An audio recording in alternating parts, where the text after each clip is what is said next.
мы стараемся в меру своих сил детей прививать к осетинскому языку, к родной речи. У нас будет педагог, который будет заниматься с детьми.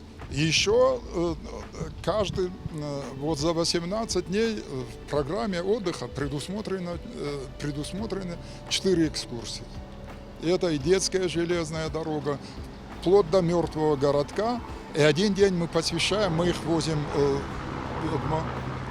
в заводской, конно-спортивная школа. Один день они катаются у нас на лошадях.